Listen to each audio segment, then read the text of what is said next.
আমাদের পাঁশকুড়া থানাতে একটা খবর আসে যে একজন আমাদের এনএইচেতেই একজন ব্যক্তিকে 7-8 জন মিলে একটা গাড়িতে জোর করে ঢোকাচ্ছে, মানে যেটা অ্যাবডাকশনের মতো একটা ফিলিং হয় আইসি পাঁশকুড়ার।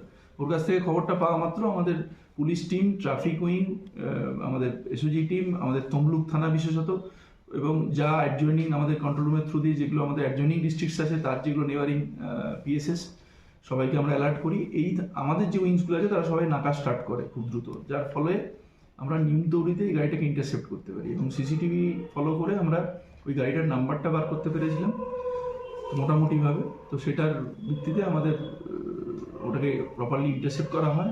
এখানে আমাদের এসআই মানিক কর মূলত নিমতড়িতে তমলুক থানার এসআই গাড়িটাকে ইন্টারসেপ্ট করে এবং তারপরে সেখান থেকে আমরা 9 জনকে অ্যারেস্ট করি এবং তারা এটা কনফেস করেছে যে এদের একটা এই যে সৌমেন পাত্র বলে যাকে অপহরণ করার চেষ্টা হচ্ছিল, সে জম্মুতে জৈন বাজারে শফিউল ইসলামের একটা সোনার দোকানে কাজ করতো এবং তার বিরুদ্ধে অভিযোগ হচ্ছে সে বেশ খানিকটা গয়না ইত্যাদি বা সোনা ওখান থেকে চুরি করে নিয়ে চলে এসেছে।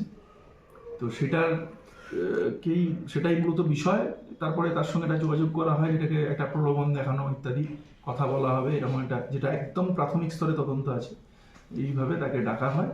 পরবর্তীকালে তাকে অ্যাবডাক্ট করে খণ্ডঘোষের দিকে নিয়ে যাওয়ার একটা পরিকল্পনা ছিল, এরকম এখন পর্যন্ত আমরা পেয়েছি। আজকে রিমান্ডে প্রেয়ার আছে 7 দিনের, আমরা রিমান্ডে নিয়ে এই তদন্তটাকে আরও এগিয়ে নিয়ে যাব।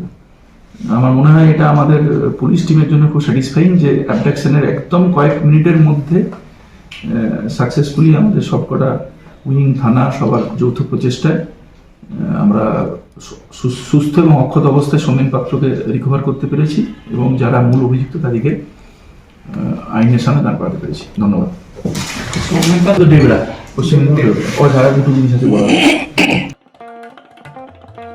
দেশ থেকে বিদেশ, জেলা থেকে ব্লক, রাজনীতি, খেলা, বিনোদন সমস্ত খবরে টাটকা আপডেট পেতে সাবস্ক্রাইব করুন আমাদের চ্যানেল হলদিয়া লাইভ।